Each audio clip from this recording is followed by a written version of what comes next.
BRS నుంచి కవిత suspension. కవిత ఏ నిర్ణయం తీసుకున్నా వెంటే ఉంటామన్న జాగృతి నేతలు.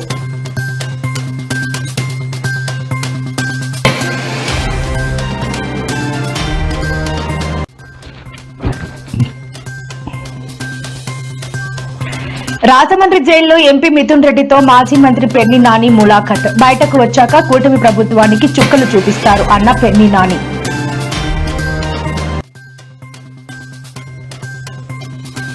నల్లపురెడ్డి పల్లెలో పర్యటించిన మాజీ సీఎం జగన్. ప్రజాస్వామ్యాన్ని కూని చేశారని ప్రభుత్వంపై జగన్ ఆగ్రహం.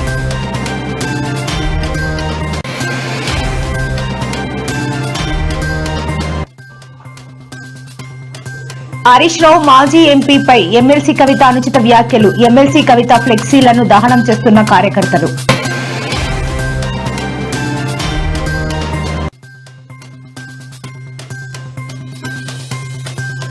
ప్రతి 50 కిలోమీటర్లకు ఒక పోర్ట్ ఉండేలా చేస్తాను. ప్రజలకి హామీ ఇచ్చిన సీఎం చంద్రబాబు. ఏపీలో ఫ్రీ బస్ స్కీమ్ ఎఫెక్ట్. రోడ్డున పడ్డ ఆటో డ్రైవర్లు.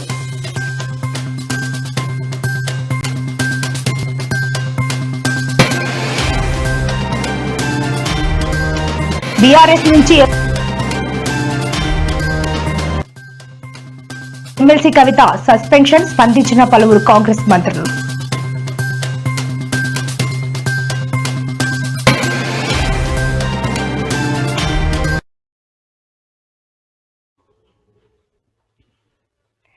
బీఆర్ఎస్ పార్టీ నుంచి ఎమ్మెల్సీ కవితను సస్పెండ్ చేయడం తెలంగాణ రాజకీయాల్లో తీవ్ర కలకలం రేపుతోంది. పార్టీ నుంచి ఆమెను సస్పెండ్ చేస్తున్నట్టు అధికారిక ప్రకటన వెలువడిన వెంటనే ఆమె మద్దతుదారులు, జాగృతి కార్యకర్తలు పెద్ద ఎత్తున నిరసనలకు దిగారు.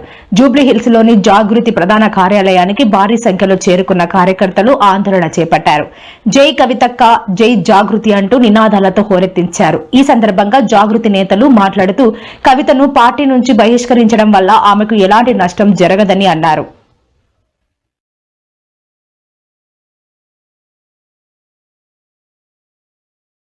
గారి కూతురుగా కేసీఆర్ గారిని దగ్గర నుండి చూసినటువంటి వ్యక్తిగా చెప్తున్నాను.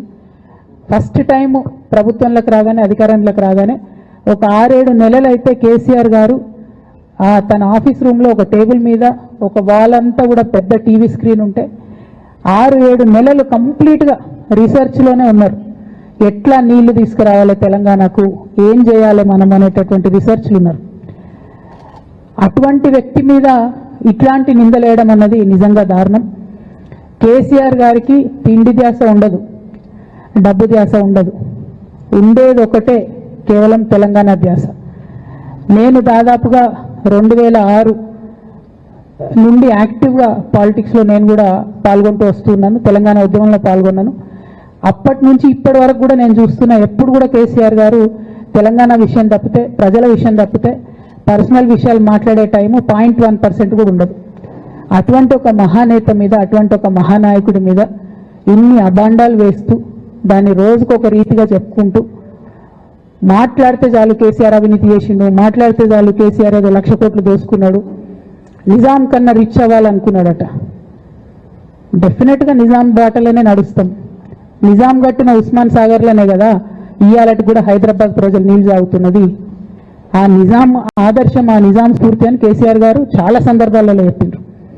ఇవాళ కాళేశ్వరం కడితే నేను చెప్తున్న గ్యారంటీగా ఇంకా 200 సంవత్సరాల తర్వాత కూడా తెలంగాణ బిడ్డలు కేసీఆర్ గారిని తలుచుకుంటారు. అటువంటి గొప్ప ప్రాజెక్టు కాళేశ్వరం ప్రాజెక్టు. కొంతమంది కేసీఆర్ గారి పక్కన ఉన్నటువంటి వాళ్ళు కేసీఆర్ గారి పేరు చెప్పుకొని అనేక రకాలుగా లబ్ధి పొంది వారు చేసినటువంటి అనేక చెత్త పనుల వల్ల ఇవాళ కేసీఆర్ గారి పేరు బద్నామయ్యే పరిస్థితి వచ్చింది.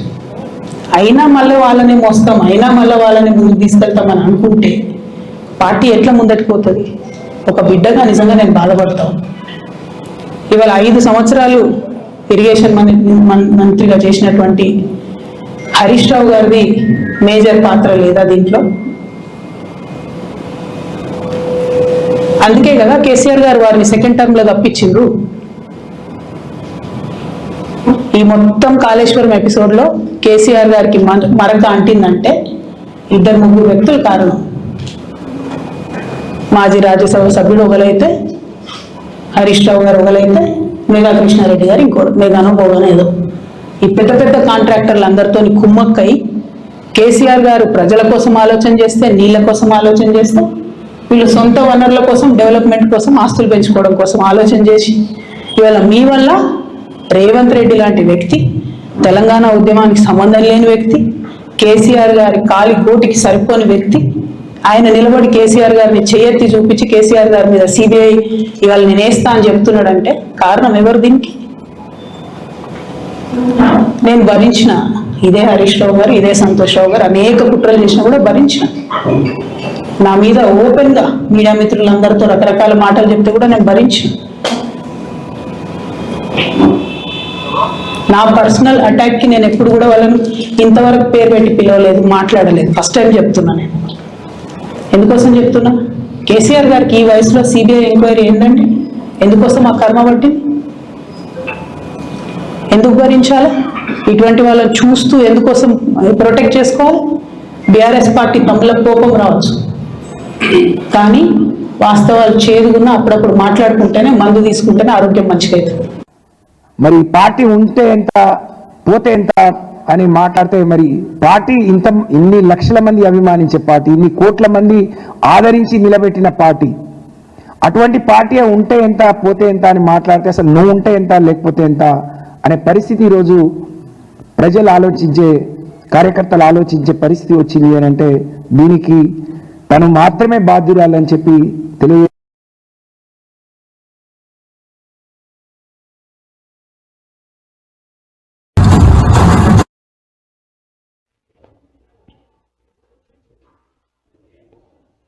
లిక్కర్ స్కామ్ కేసులో రాజమండ్రి కేంద్ర కారాగారంలో రిమాండ్లో ఉన్న రాజంపేట వైసీపీ ఎంపీ మిథున్ రెడ్డిని ఆ పార్టీ కీలక నేత మాజీ మంత్రి పెర్ని నాని కలిశారు. ములాఖత్ అనంతరం ఆయన మీడియాతో మాట్లాడుతూ త్వరలోనే వైసీపీ ఎంపీ మిథున్ రెడ్డి బయటకు వస్తారని, ఆ తర్వాత కూటమి ప్రభుత్వానికి రాజకీయంగా చుక్కలు చూపిస్తారని పెర్ని నాని హెచ్చరించారు. చంద్రబాబు ప్రభుత్వం చేస్తున్న పాపాలపై మిథున్ రెడ్డి ఎదురుదాడి చేస్తారని ఆయన వ్యాఖ్యానించారు.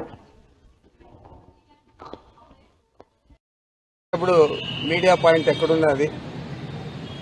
ఈరోజు మీడియా పాయింట్ ఎక్కడుంది? ఈ బ్యారికేడ్స్ అన్నీ గతంలో ఉన్నాయా లేదా? ఇవి చూస్తేనే అర్థమవుతుంది ఎంత కక్ష సాధింపుగా వ్యవహారం చేస్తూ ఉంది ఈ ప్రభుత్వం అని చెప్పి. తప్పనిసరిగా ఇంత కక్షపూరితంగా వ్యవహారం చేసే చంద్రబాబు నాయుడు ఈ రాష్ట్రంలో రాష్ట్ర ప్రజలకు అందరికీ కూడా తెలిసే విధంగా నేను తెలియజేస్తా ఉన్నాను. చంద్రబాబు నాయుడు అధికారంలో ఉండి ఈ విధంగా వ్యవహారం చేస్తే గతంలో ఆయన అరెస్ట్ అయినప్పుడు కానీ ఆ తర్వాత కానీ ఆయనకు ఏ విధంగా ఇక్కడ ఇదే జైల్లో మర్యాదలు జరిగాయి, ఈరోజు ఏ విధంగా ఇంత కక్షపూరితంగా వ్యవహారం చేస్తూ ఉన్నారు. ఇది ఒక ప్రభుత్వం చేయాల్సింది కాదు, కానీ ఈ ప్రభుత్వం చేస్తూ ఉంది. దీనికి తప్పనిసరిగా ప్రతిఫలం తీర్చుకోక తప్పదని చెప్పి తెలియజేస్తా ఉన్నాను. ఈరోజు పార్లమెంట్ సభ్యులు, వైఎస్ఆర్ కాంగ్రెస్ పార్టీ సీనియర్ నాయకులు అక్రమ కేసులో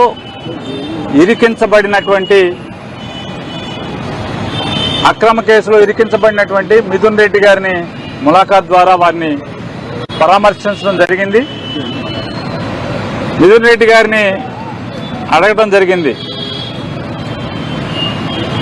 నారా చంద్రబాబు నాయుడు గారి యొక్క ప్రభుత్వం మిమ్మల్ని తీసుకొచ్చి ఇప్పటికి సుమారుగా ఒక 40 రోజులు 50 రోజుల మధ్యలో అయి ఉంటుంది కదా, మీరేం నేరం చేశారు, మిథున్కి నేరం గురించి ఏం తెలుసు అని ఎప్పుడన్నా కస్టడీకి పిలిచారా అని అడిగాం. ఇంతవరకు నారా చంద్రబాబు నాయుడు ప్రభుత్వం ఇది అక్రమ కేసు, తప్పుడు కేసు, వేధింపుల కేసు, కేవలం పెద్దిరెడ్డి రామచంద్రారెడ్డి గారి మీద మానసిక వేధింపుల కోసమే, మానసికంగా భౌతికంగా పెద్దిరెడ్డి గారిని ఏమీ చేయలేక మానసికంగా పెద్దిరెడ్డి రామచంద్రారెడ్డి గారిని వేధించటం కోసమే, కుంగదీయటం కోసమే ఈ అరెస్టు తప్పితే నిజంగా ఇందులో మిథున్ రెడ్డి గారు కనుక నేరం చేసి ఉంటే ఒక్కరోజన్నా కస్టడీకి పిలిచారా? పోలీసులను విచారించారా? సిపి పార్టీని ఏ విధంగా అయినా కానీ మూసేసి దానిలో ఉండే నాయకులందరినీ కూడా ఏ విధంగా జైలుకు పంపించి కానీ నేరాలు పెట్టి తప్పుడు కేసులు పెట్టి అన్ని రకాలుగా హింసించాలని చూస్తున్నాం. ఇది మన నాయకులే కాదు, పైన ఎంపీలే కాదు. కూటమి ప్రభుత్వం ప్రజాస్వామ్యాన్ని కూనీ చేసిందని వైసీపీ అధినేత మాజీ ముఖ్యమంత్రి జగన్ విమర్శించారు. పోలీసులను అడ్డుపెట్టుకుని దౌర్జన్యాలకు పాల్పడుతూ ప్రజల ఓటు హక్కును కూడా కాలరాస్తున్నారని ఆయన మండిపడ్డారు. గ్రామస్తులు చెప్పిన విషయాలపై జగన్ స్పందిస్తూ ప్రభుత్వంపై ఆగ్రహం వ్యక్తం చేశారు. ప్రజాస్వామ్య పద్ధతిలో ఎన్నికలు నిర్వహించే ధైర్యం తెలుగుదేశం పార్టీకి లేదు అని జగన్ ఆరోపించారు. వీళ్ళు అమ్మేది ఎంత రేటుకి అమ్ముతారు? కేజీ 35 రూపాయలకు అమ్ముతారు.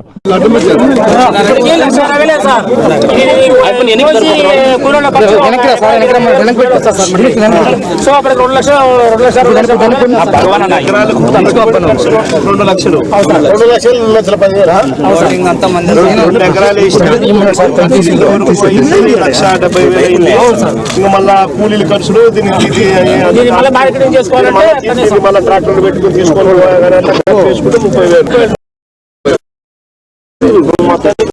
లక్షల రూపాయలు 2 ఎకరాలు ఖర్చు అవుతారు. మనకి ఇప్పుడు ఎంత వస్తుంది సార్? 800 సార్ కింద. ఇది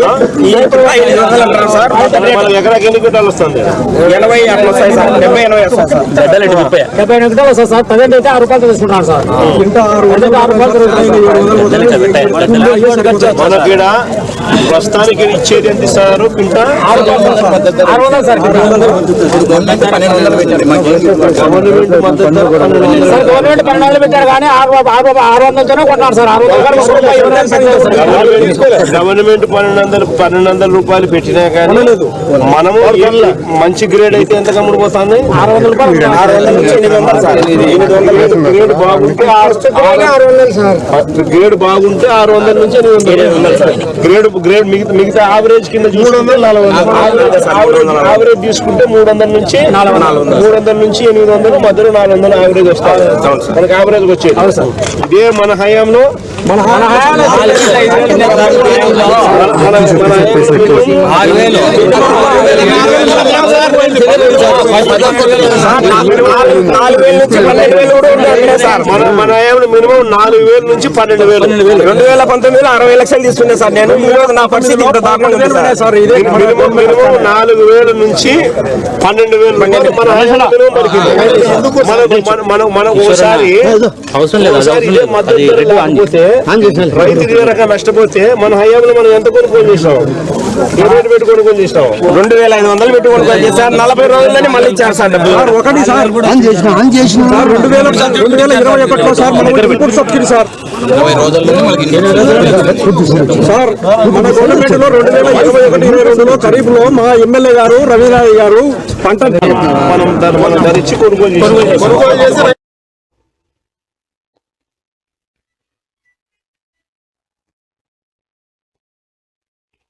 సిద్దిపేట ఎమ్మెల్యే మాజీ మంత్రి బీఆర్ఎస్ సీనియర్ నాయకుడు హరీష్ రావు, మాజీ ఎంపీ సంతోష్ రావుపై ఎమ్మెల్సీ కవిత చేసిన అనుచిత వ్యాఖ్యలకు నిరసనగా బీఆర్ఎస్ పార్టీ నాయకులు కవిత ఫ్లెక్సీని మల్లె చెట్టు చౌరస్తాలో దహనం చేశారు. ఈ సందర్భంగా వారు మాట్లాడుతూ కవిత బీజేపీ పార్టీకి అమ్ముడు పోయిందని ఆరోపించారు. కేసీఆర్ అంటేనే బీఆర్ఎస్ పార్టీ అంటేనే కేసీఆర్ అనే విషయం కవిత గుర్తుంచుకోవాలన్నారు. కన్న తల్లి లాంటి పార్టీని కించపరిచే విధంగా మాట్లాడితే కవితను ఊళ్ళల్లో తిరగనీయకుండా అడ్డుకుంటారని హెచ్చరించారు. కేసీఆర్ గారి పేరు చెప్పుకొని అనేక రకాలుగా లబ్ధి పొంది వారు చేసినటువంటి అనేక చెత్త పనుల వల్ల ఇవాళ కేసీఆర్ గారి పేరు బద్నామయ్యే పరిస్థితి వచ్చింది. అయినా మళ్ళీ వాళ్ళని మోస్తాం, అయినా మళ్ళీ వాళ్ళని ముందుకు తీసుకెళ్తామని అనుకుంటే పార్టీ ఎట్లా ముందటికి పోతుంది? ఒక బిడ్డగా నిజంగా నేను బాధపడతాను. ఇవాళ 5 సంవత్సరాలు ఇరిగేషన్ మంత్రిగా చేసినటువంటి హరీష్ రావు గారిది మేజర్ పాత్ర లేదా దీంట్లో?